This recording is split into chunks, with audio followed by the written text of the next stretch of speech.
집을 가지지도 팔지도 못하는 이 아이러니한 상황, 그리고 퇴로를 열어주지 않는 규제는 결국 참여자 모두에게 고문과 같다는 강력한 메시지를 던지고 있죠. 안녕하세요. 오늘 저희가 함께 파헤쳐 볼 자료는 제목부터가 심상치가 않습니다. 집 팔라면서요? 팔게 좀 해주세요. 16년 5월이면 다주택자 양도세 중과 유예가 이제 종료되는데요. 정부는 분명 집을 팔라고 신호를 보내는데 정작 팔고 싶어도 팔 수 없는 그런 기막힌 상황에 놓인 분들이 많다고 합니다. 오늘 이 아이러니한 딜레마를 여러분과 함께 하나씩 풀어보겠습니다. 네, 오늘 자료의 핵심은 바로 정책의 충돌이라고 할 수 있습니다. 다주택자들이 시장에 매물을 내놓게 하려는 정책이 어쩌다가 다른 규제들이랑 맞물리면서 아무도 빠져나갈 수 없는, 뭐랄까, 완벽한 덫이 됐는지를 보여주는 자료거든요. 아, 덫이요? 네. 단순히 세금 문제를 넘어서 좋은 의도를 가진 여러 정책들이 어떻게 서로의 발목을 잡고 시장 전체를 얼어붙게 만들었는지 그 과정을 한번 따라가 보겠습니다. 좋습니다. 자, 그럼 첫 번째 페이지부터 바로 시작해 볼까요? 제목이 집 팔려면서요. 팔게 좀 해주세요네요. 네. 땀을 뻘뻘 흘리는 사람이 자물쇠로 꽁꽁 묶인 집을 짊어지고 가는 그림이 정말 남일 같지가 않습니다.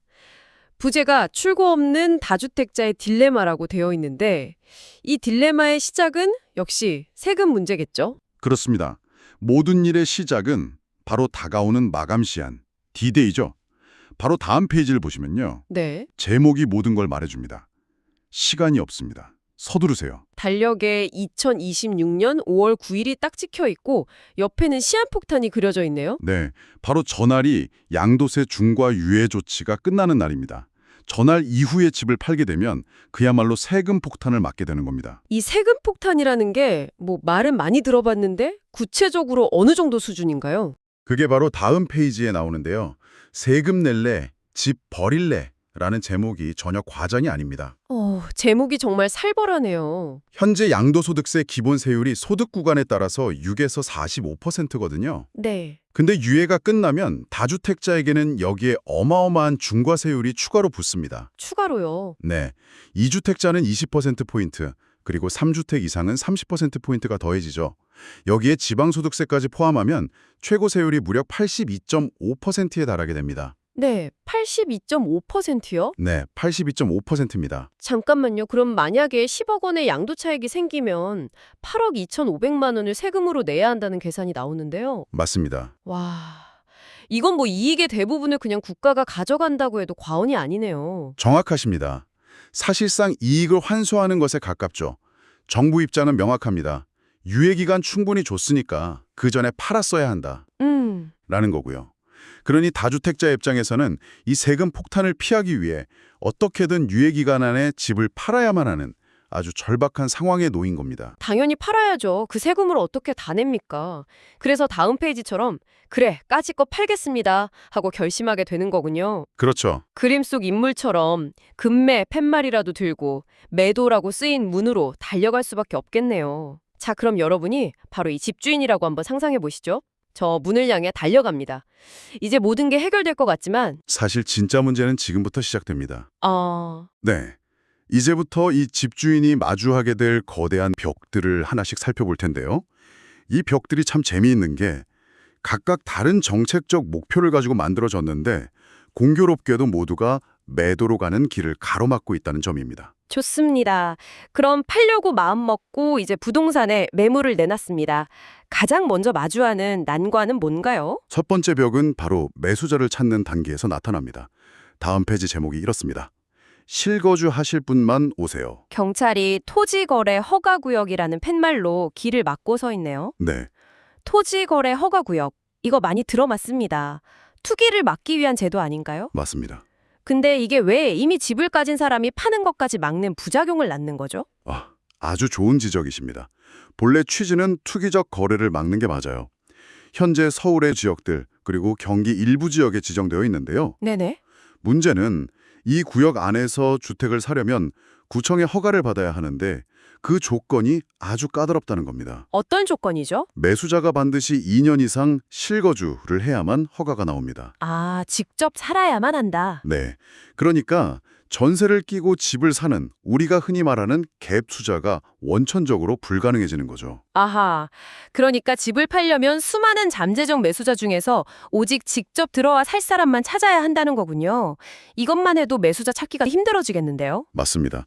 단순히 줄어드는 수준이 아니죠.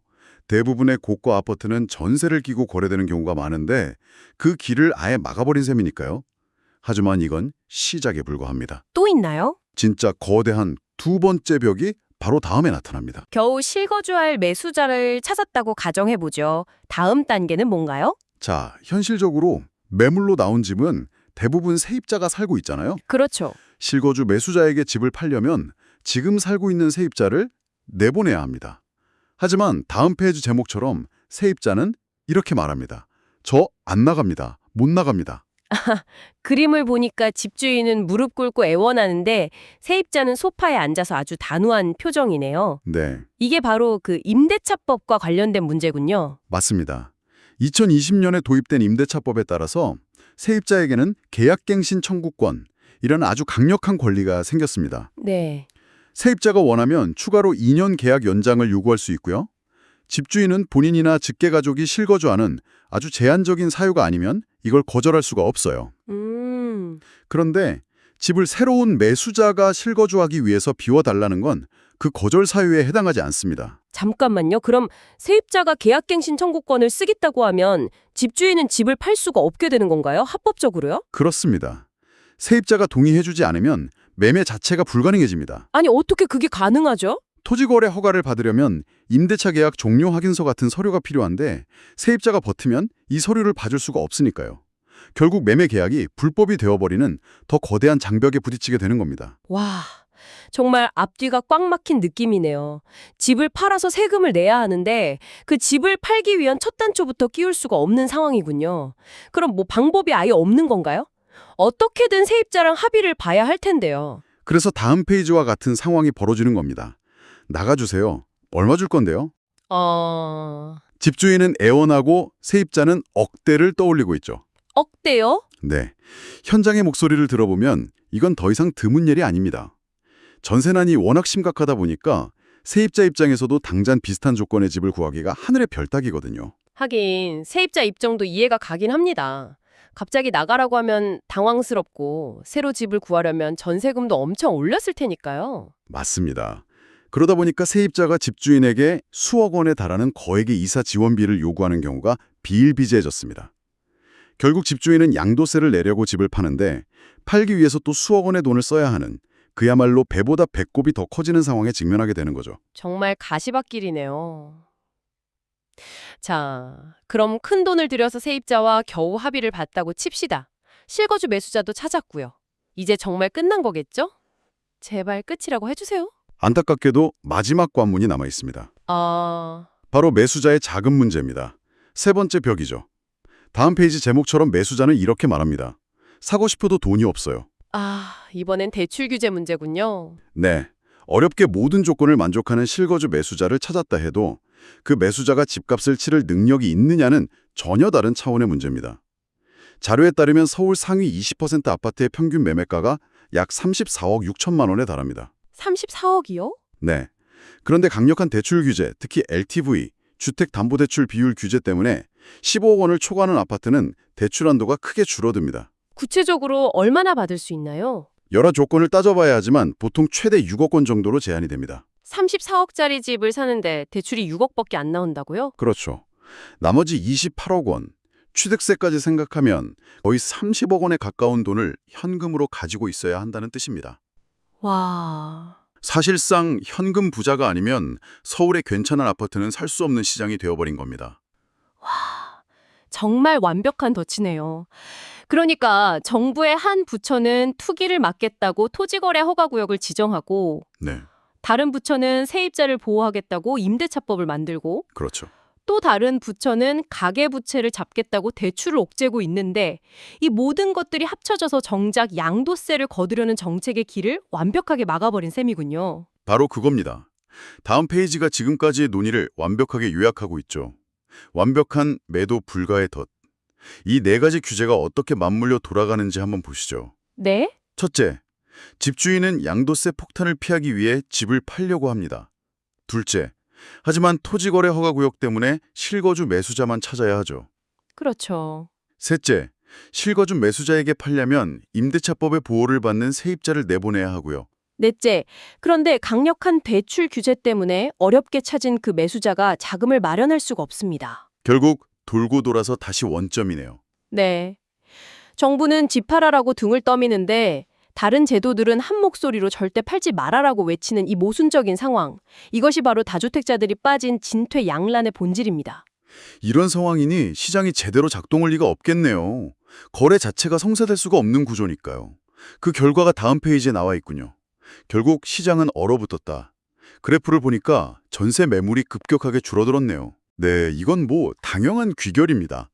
다주택자들이 집을 팔 수도 없고 그렇다고 예전처럼 전세를 놓기도 애매해지니까 아예 매물을 걷어들이거나 월세로 전환하는 매물 잠김 현상이 가속화된 겁니다. 아, 정책의 원래 의도는 다주택자 매물을 시장에 풀어서 공급을 늘리고 가격을 안정시키는 것이었을 텐데 그 결과는 정반대였던 거죠. 오히려 전세 공급이 줄어서 전세난을 심화시키고 시장 거래 자체를 마비시켜버렸군요. 맞습니다. 결국 집을 팔고 싶은 매도자, 집을 사고 싶은 매수자, 그리고 안정적으로 살 곳을 찾는 세입자까지 시장에 참여하는 모두가 고통받는 결과로 이어진 겁니다. 정말 안타까운 상황입니다. 그런데 정부는 이런 시장의 교착 상태를 그냥 보고만 있었나요? 어떤 반응을 보였는지 궁금한데요. 글에 대한 내용이 다음 페이지에 나옵니다. 정부의 뒤늦긴 검토라는 제목 옆에 글쎄요 하고 물음표가 붙어 있네요. 의미심장한데요? 자료에 따르면 당시 대통령이 5월 9일까지 계약하면 유예를 검토해보겠다는 식의 언급을 했습니다. 막판에 퇴로를 조금 열어주려는 시도로 보일 수는 있지만 시장의 반응은 아주 냉담했습니다. 왜죠? 마지막 기회일 수도 있는데 다들 서둘러서 팔려고 하지 않았나요? 지난 몇 년간 이 양도세 중과 유예 조치가 너무 여러 번 연장되고 또 말이 바뀌다 보니까 정책에 대한 신뢰 자체가 바닥이 나버린 거죠. 아, 신뢰의 문제. 네, 시장 참여자들은 이번엔 진짜일까? 선거 끝나면 또 바뀌는 거 아닐까? 하는 의구심만 가득했죠.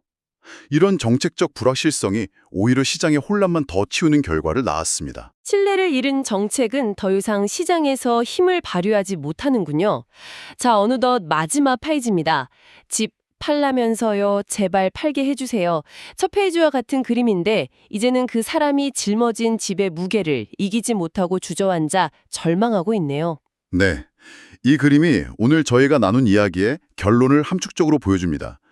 집을 가지지도 팔지도 못하는 이 아이러니한 상황, 그리고 퇴로를 열어주지 않는 규제는 결국 참여자 모두에게 고문과 같다는 강력한 메시지를 던지고 있죠. 정책의 좋은 의도와는 별개로 서로 다른 목표를 가진 정책들이 어떻게 충돌하면서 의도치 않은 비극을 만드는지 생생하게 보여주는 사례라고 할 수 있겠습니다. 네, 오늘은 복잡한 규제의 덫 속에서 출구를 찾지 못하는 다주택자들의 딜레마를 깊이 있게 들여다봤습니다. 시장은 정말 살아있는 생물과 같아서 하나의 변수가 다른 변수와 맞물려서 전혀 예상치 못한 결과를 낳을 수 있다는 걸 명확하게 알 수 있는 시간이었습니다. 아마 오늘 자료를 보신 여러분께서는 이런 질문을 스스로에게 던지게 되실 겁니다. 과연 좋은 정책이란 무엇일까? 시장의 문제를 해결하기 위해 도입된 수많은 정책들이 오히려 시장을 옥죄는 덫이 될 수 있다는 점. 네. 그리고 어떤 정책을 설계할 때는 그 정책의 목표뿐만 아니라 다른 정책과의 관계, 그리고 시장 참여자들이 빠져나갈 퇴로까지 함께 고민해야 한다는 중요한 시사점을 던져주는 자료였습니다. 오늘 자료는 부동산금융 자산학과 전범진 교수님이 제공해 주셨고 조교수 아론과 나나였습니다. 리포트 원본 및 슬라이드는 더보기란의 네이버 카페 링크를 통해 무료로 다운받으실 수 있습니다. 감사합니다.